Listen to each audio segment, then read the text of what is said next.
Hello students, training methodology के इस नए वीडियो में मैं आपका स्वागत करता हूं। इस बार जो हम टॉपिक शुरू करने वाले हैं वो आपके CITS सिलेबस की यूनिट नंबर 4 है, जिसका नाम है planning for instruction and skill element. तो इस यूनिट को भी मैं 2 या 3 वीडियोस में कवर करूंगा। इसमें इस पार्ट में हम लोग सबसे पहले देखेंगे स्किल और स्किल एलिमेंट्स के बारे में। तो आइए शुरू करते हैं आज का वीडियो। सबसे पहले स्किल या कौशल की बात करते हैं कि ये क्या होता है। तो skill can be defined as the habit of doing a work in a most economical way. मतलब किसी भी कार्य को कुशल तरीके से या किसी भी कार्य को इकोनॉमिकल तरीके से करने की आदत को ही कौशल कहा गया है। ठीक है, किसी भी कार्य को इकोनॉमिकल मतलब मितव्ययी व्यय से या किफ़ायती व्यय से, किफ़ायती तरीके से अगर आप किसी कार्य को करते हैं या कार्य को करने की आदत है तो वही कहलाएगी कौशल। अब यहाँ पर आया इकोनॉमिकल या किफ़ायती शब्द, तो इससे अर्थ क्या निकलता है? इकोनॉमिकल किस वे में होना चाहिए? इकोनॉमिकल सिर्फ मनी पॉइंट ऑफ व्यू से नहीं होगा, यह आपकी एक्यूरेसी और टाइम के पॉइंट ऑफ व्यू से भी होगा। मतलब आप एक जो आपका टास्क है या एक प्रोसेस है उसको आप स्किल तरीके से तभी कहा जाएगा करना जब आप उसको एक एक्यूरेसी में करें, एक टॉलरेंस लिमिट जो दी हुई है उसमें करें और प्रॉपर टाइम में करें, तभी वो माना जाएगा कि वो एक स्किल्ड वर्क है। दूसरा है it is the ability to use knowledge effectively in execution और परफॉर्मेंस। जो कुछ भी आपने सीखा है, जो भी आपका ज्ञान है, उसको सही तरीके से अपने कार्य में जो प्रयोग करने की क्षमता होती है उसी को कौशल कहा जाता है। ठीक है, और स्किल जो होगा जनरली रिफ़र करेगा आपके एक्शंस को।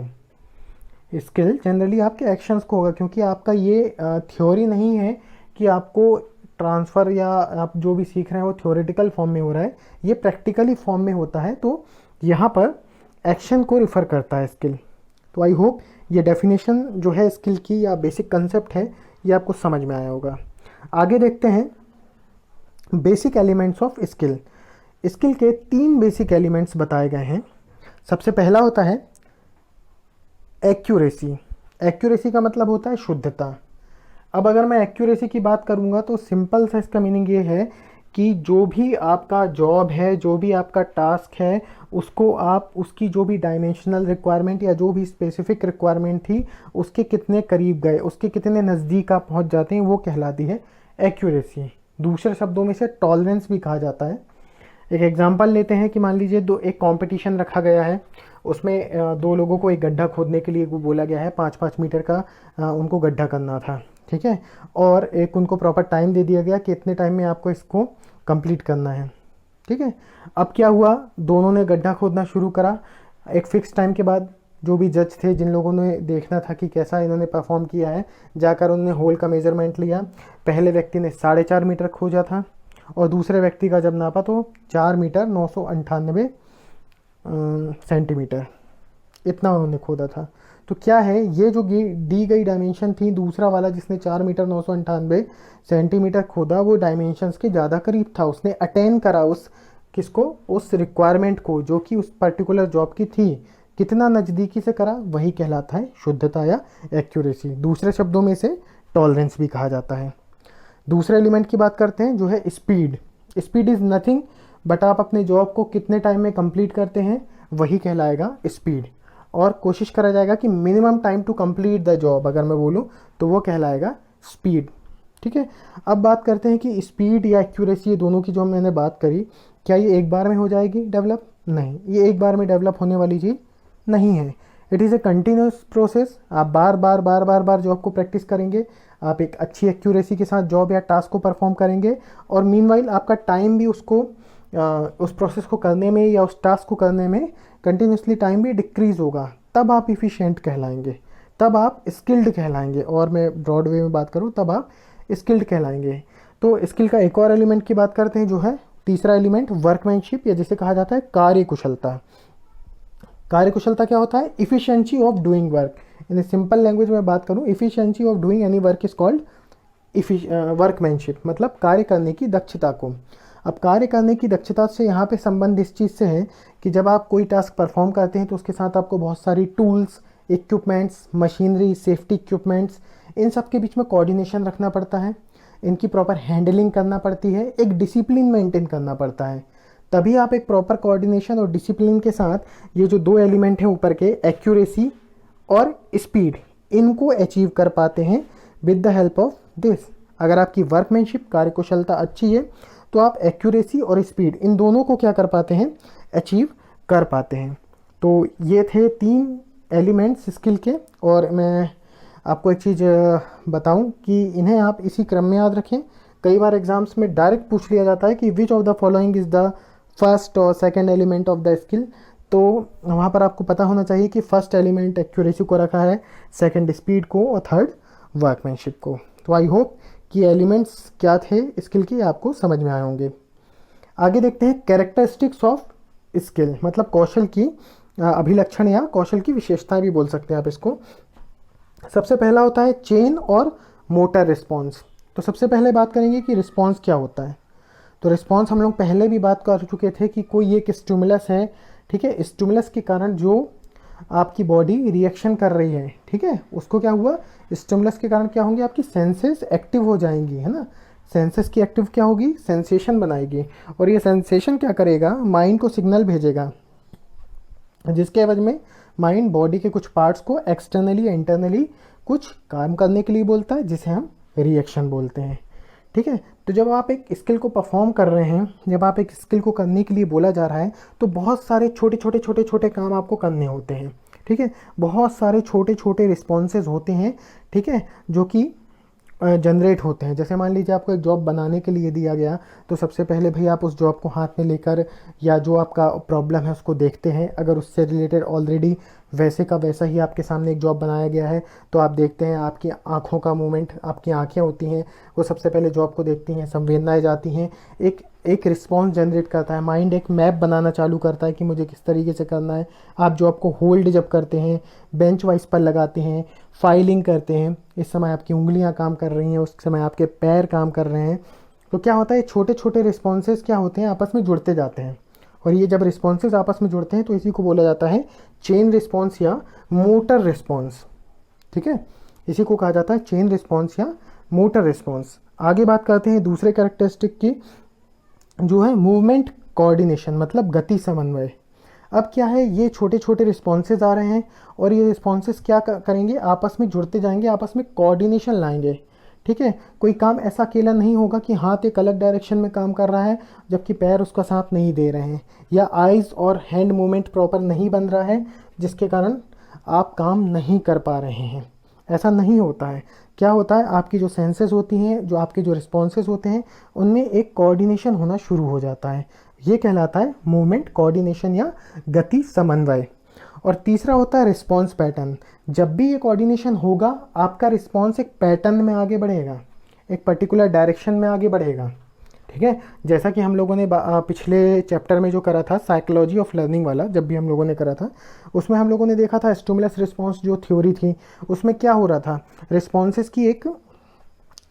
एक डायरेक्शन में बढ़ रहे थे, है ना। दोनों ही केसेस में बात करूं मैं, अगर स्टिमुलस रिस्पॉन्स वाला चाहे पावलोव का एक्सपेरिमेंट था या अपना ये जो थॉर्नडाइक जी का एक्सपेरिमेंट था, दोनों ही केसेस में वो हो रहा था, रिस्पॉन्स एक पैटर्न में आगे बढ़ रहा था ना। ये सारा कुछ स्टिमुलस रिस्पॉन्स का एक पैटर्न था। जैसे खाना है, बिल्ली को पिंजरे से बाहर निकलने के लिए वो रिस्पॉन्सेस कर रही थी जिससे वो खाना खा सके। तो इस तरीके के ये जो रिस्पॉन्सेस बनते हैं, इस तरीके के जो कोऑर्डिनेशन होता है मूवमेंट का, उसके कारण एक रिस्पॉन्स एक पैटर्न में, प्रतिक्रिया एक पैटर्न में आगे बढ़ती है, जिसके कारण आपका काम होता है या आप कार्य कर पाते हैं। सिंपल सी बात है, आप काम कैसे करते हैं, आपके बॉडी ऑर्गन्स किस तरीके से रिएक्शन प्रोड्यूस करते हैं और किस तरीके से वो काम होता है, यही सारा कुछ इन कैरेक्टरिस्टिक्स में बताया गया है। तो आई होप ये भी आपको समझ में आया होगा। आगे देखते हैं स्टेप्स इन लर्निंग। अब ये स्टेप्स इन लर्निंग क्या है, कोई भी हम सीखने की प्रोसेस करते हैं तो किस तरीके से होती है, इसके बारे में ज़रा ध्यान देंगे हम। अच्छा, इसमें एक चीज़ ध्यान रखिएगा, यहाँ पर मैं सिर्फ स्टेप्स इन लर्निंग की बात कर रहा हूँ। अब इस तरीके के कई टॉपिक्स आएंगे जो कि आपस में इंटरकनेक्टेड होना शुरू हो जाते हैं और फिर कंफ्यूजन क्रिएट होता है। तो ये सिर्फ स्टेप्स इन लर्निंग है, यहाँ मैं स्किल लर्निंग की बात नहीं कर रहा हूँ।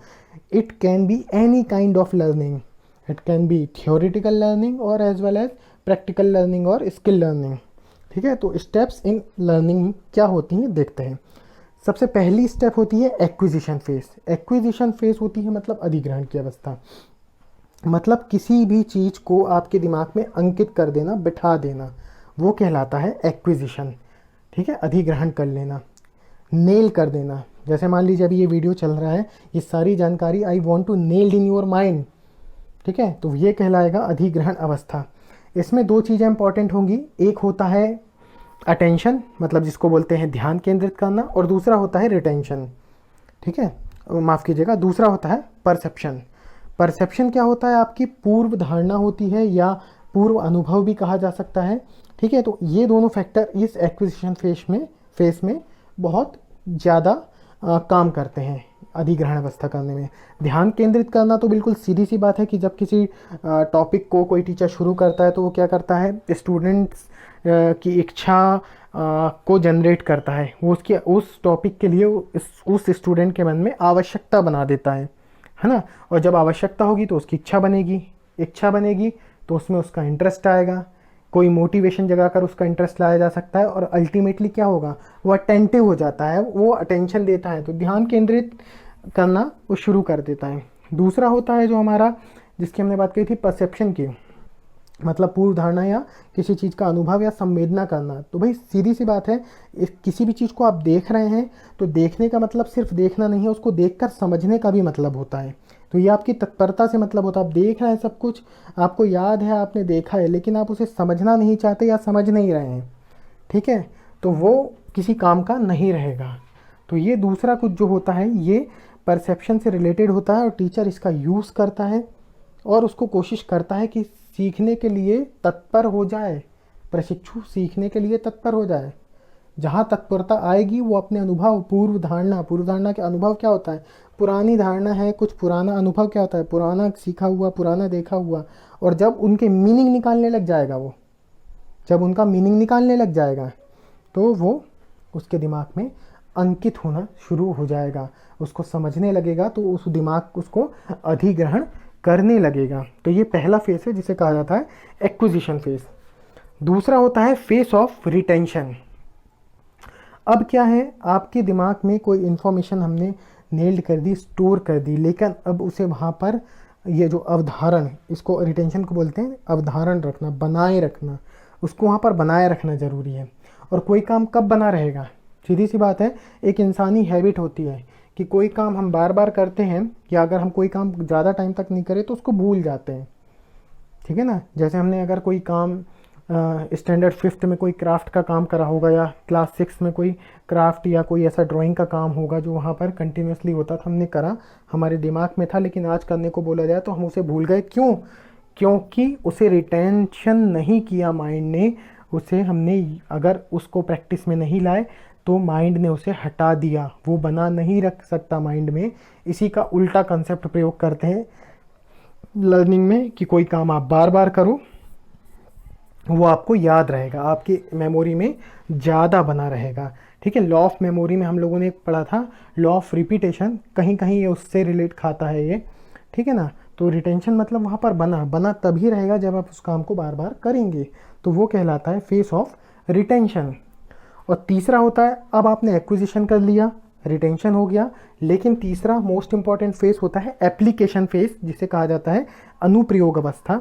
इस अवस्था में क्या होगा, जो कुछ आपने सीखा है अगर वो समय पढ़ने पर रिकॉल हो जाए तभी वो मतलब का है, तभी आपका सीखना सार्थक है, तभी आपका सीखना आपके काम आएगा। तो अनुप्रयोग अवस्था में क्या है, जो कुछ हमने सीखा है उसको रिकॉल करना आना चाहिए। ठीक है, तो ये थी स्टेप्स इन लर्निंग, 3 स्टेप्स थी, acquisition face, face of retention और एप्लीकेशन फेस। आई होप ये आपको क्लियर हुआ होगा। आगे बात करते हैं फेसेस इन स्किल लर्निंग। ठीक है, या इसको मैं इस तरीके से बोलूँ कि कोई स्किल ट्रांसफ़र कैसे होती है, तब भी आप इन्हीं फेसेस की बात करेंगे, क्योंकि यहाँ पर अभी हम लोग फेसेस इन स्किल लर्निंग देखेंगे, और आगे हम देखेंगे फेसेस इन एक्वायरिंग स्किल, माने स्किल को प्राप्त करने के फेसेस। तो ये दोनों ही आपस में अलग अलग हैं लेकिन कनेक्टेड हैं।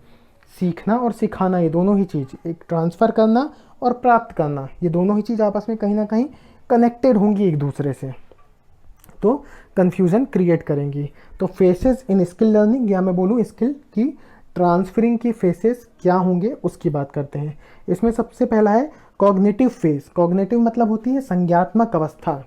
अब संज्ञात्मक अवस्था में क्या है कि आपको एक प्रशिक्षु को कुछ स्किल ट्रांसफ़र करनी है, कुछ सिखाना है उसको। इस केस में क्या होगा, इस केस में जब पहला कॉग्निटिव फेस होता है उसमें उसे बताया जाता है कि इसका उद्देश्य क्या है, इसे क्यों करना है, ठीक है, इसे कैसे करना है, इसमें कौन कौन सी स्टेप्स फॉलो करनी है, किन सावधानियों का ध्यान रखना है, ठीक है। हो सकता है यहाँ पर उसको ये काम करके भी दिखा दिया जाए कि भैया आप इसको देखिए, इसको कैसे परफॉर्म करना है आप इस पर्टिकुलर टास्क को, ठीक है, इसको करने से क्या बेनिफिट होंगे, ठीक है, अपकमिंग फ्यूचर में आपको इसके क्या बेनिफिट्स मिल सकते हैं इस स्किल को सीखने के, ये कैसे ये स्किल दूसरी स्किल से कनेक्टेड है, कैसे आप सेफ्टी प्रिकॉशंस का इसमें यूज़ करेंगे जो कि आपको अदर स्किल्स में भी काम आएगा।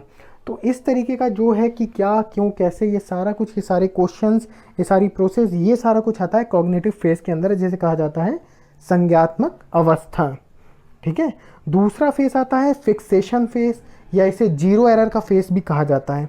इस फेस में क्या होगा कि अब स्टूडेंट्स को आपने बताया क्या करना है, कैसे करना है, उसे दिखाया, प्रोसेस करके बताई, और इस फेस में आपने बोला कि अब आप इस काम को करो। हमने उसे इस काम को करने के लिए कहा, और साथ ही साथ ये लुकअप रखा जाता है कि अगर वो कोई गलती कर रहा है, कोई स्टेप्स भूल रहा है, या कोई स्टेप मिस कर रहा है, या कोई स्टेप गलत परफॉर्म कर रहा है, उनके ऑर्डर प्रॉपर नहीं फॉलो कर रहा है, तो हम वहाँ पर ध्यान रखते हैं, उन चीज़ों को सुधारते जाते हैं, उन चीज़ों को वहीं के वहीं बताते हैं कि नहीं आप ये गलत कर रहे हैं, इसको इस तरीके से करिए, आपकी ये टॉलरेंस, आपका ये एक्यूरेसी नहीं चलेगा, और करिए, आपकी स्पीड है अभी कम है और बढ़ाइए। तो इस तरीके की ये सारी चीज़ें आएंगी, ये आती है फिक्सेशन फेस में, माने निर्धारण कर दिया जाता है, हर चीज़ का फिक्स कर दिया जाता है, ठीक है। और धीरे धीरे क्या करते हैं, हम ये कोशिश करते हैं कि सारी एरर्स ख़त्म हो जाएं, इसीलिए इसको कहा जाता है जीरो एरर फेज, ठीक। तो ये हुआ दूसरा फिक्सेशन फेज। तीसरा होता है ऑटोनोमस फेज, जिसको कहा जाता है स्वायत्त अवस्था।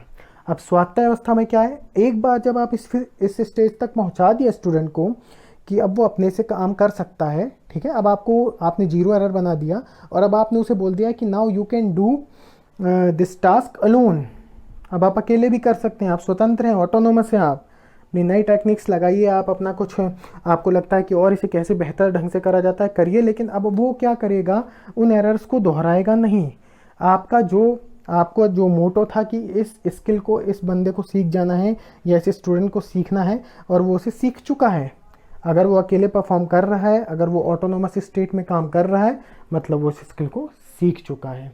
तो ये थे 3 फेसेस इन स्किल लर्निंग, ठीक है। इन स्किल ट्रांसफरिंग भी मैं बोलूँ तो गलत नहीं होगा। अब अगर आपको क्वेश्चन आता है स्किल ट्रांसफरिंग के कितने फेस होते हैं, तो टी से ट्रांसफ़र याद रखना, टी से 3 याद रखना, ठीक है। या स्किल लर्निंग के कितने फेसेस हैं, तो 3 हैं। पहला होता है कॉग्निटिव, फिक्सेशन और ऑटोनोमस फेस। इसको याद रखिएगा, ये बहुत ज़्यादा कन्फ्यूज़न क्रिएट कर देते हैं, ठीक है।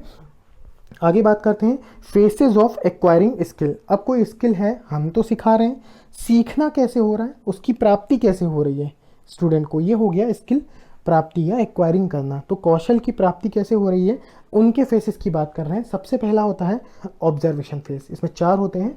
पहला है ऑब्जर्वेशन, ठीक है, जिसे बोला जाता है अवलोकन। इस फेस में क्या होगा कि भाई स्टूडेंट को आप जैसे कि जब बोलते हैं कि ठीक है ये क्या करना है, क्यों करना है, कैसे करना है, मैं पीछे इसे बार बार कनेक्ट करता चलूँगा, ठीक है। पिछले कहाँ पर, जहाँ पर हमने स्किल ट्रांसफरिंग किया, स्किल लर्निंग की बात करी थी, तो पीछे देखिए पहला वाला हमारा क्या था, ये था हमारा पहला कॉग्निटिव फेस। हम उसको बताते थे कि क्या करना है, क्यों करना है, कैसे करना है, और प्रोसेस कुछ उसको करके भी बताते थे स्टूडेंट को, ठीक है। तो यहाँ पर हम करके बता रहे हैं। और जब इसकी बात कर रहे हैं ऑब्जर्वेशन फेस की, तो यहाँ पर क्या हो रहा है, वो स्टूडेंट उन चीज़ों को देख रहा है, वो सीख रहा है, वो समझ रहा है कि भाई कैसे करना है मुझे काम, मुझे क्या क्या चीज़ों का ध्यान रखना है। हो सकता है अपने माइंड में हर स्टूडेंट कुछ ना कुछ चीज़ें देखकर उसे सीखता है, समझता है, तो ये चल रहा है। तो पहला फेस है वो है ऑब्जर्वेशन का, मतलब वो अवलोकन करता है, वो देखता है कि किस तरीके से इस कार्य को करा जा रहा है, क्या सही तरीका है, क्या सेफ्टी प्रिकॉशन फॉलो करना है, कैसे मशीन को ऑन ऑफ करना है, कैसे जॉब की सेटिंग करना है, कैसे जॉब फिनिश करना है, ये सारा कुछ वो देखता है। ठीक है, दूसरा फेज़ कहलाता है पार्टिसिपेशन।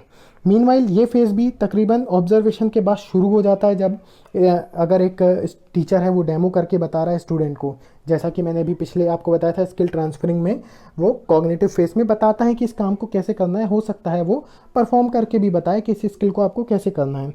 तो वहाँ पर जब ये पार्टिसिपेशन फेस होता है ये वाला, तो यहाँ पर क्या करता है, स्टूडेंट्स को धीरे धीरे इन्वॉल्व किया जाता है कि वो आपकी हेल्प करें, रॉ मटेरियल क्या है वो आपको टूल्स ला कर दें, आपको टूल्स को अरेंज करने में, हैंडलिंग करने में मदद करें, है ना, जॉब की सेटिंग और डिसमेंटलिंग करने में आपकी हेल्प करें। तो इस तरीके से हम भागीदारी बढ़ा लेते हैं उस पर्टिकुलर स्किल को करने में, उस स्टूडेंट के उसका इंटरेस्ट लाना हम शुरू करते हैं। जैसा कि हम स्किल जब नॉर्मल लर्निंग में कहते हैं कि हमको इंटरेस्ट बनाना है, इस इंटरेस्ट कब बनेगा, वो करेगा जब काम को, तो धीरे धीरे हम उसको क्या करते हैं, उसकी सहभागिता या उसका पार्टिसिपेशन बढ़ाते हैं। और जब वो पार्टिसिपेशन करने लगता है, ठीक है, तो उसको फील होता है कि हाँ आई एम डूइंग समथिंग, मैं कुछ सीख रहा हूँ, मैं कुछ कर रहा हूँ।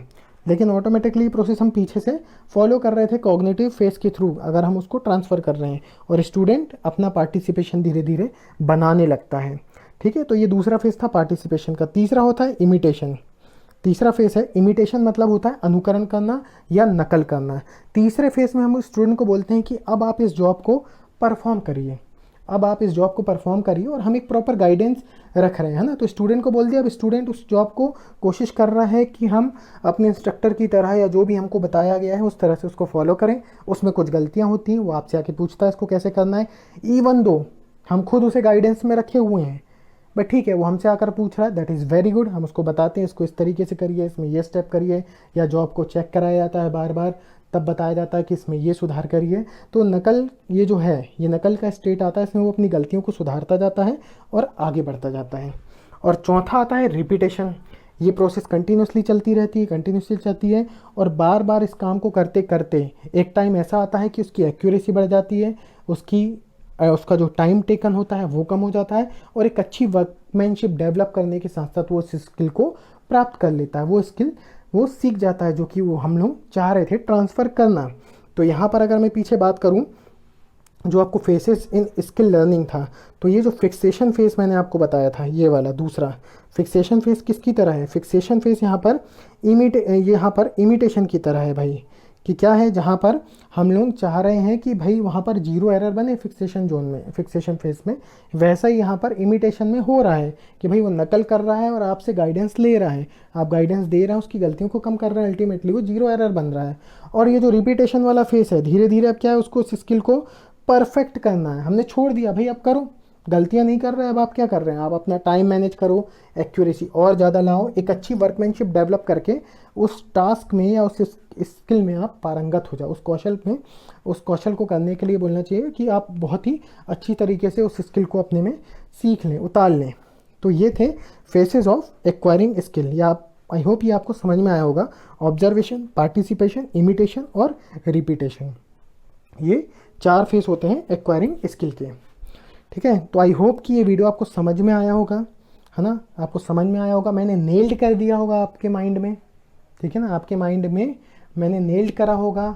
आप कॉन्सनट्रेट अगर हैं तो आप क्या करेंगे, उससे ज़्यादा समय तक अपने माइंड में बना रख पाएंगे, रिटेंशन कर पाएंगे। ज़्यादा समय तक अपने माइंड में बनाने के लिए क्या करना है, आपको बार बार इसको देखना है, प्रैक्टिस करना है ना, पढ़ते रहना है, तो क्या होगा, रिटेंशन रहेगा। और जब एग्ज़ाम के टाइम पर क्या होगा, आपको रिकॉल की नीड होगी तो आपको याद आ जाएगा। यही होता है यही होता है लर्निंग। ठीक है, तो लर्निंग करिए, देखते रहिए इस वीडियो को और पढ़ाई करिए। कोई डाउट है तो कोशिश करेंगे उसको हम लोग क्लियर करें, तो कमेंट्स में जो भी डाउट है उसको लिखिए, है ना, उसको क्लियर करने की कोशिश करेंगे। चलिए, थैंक यू वेरी मच।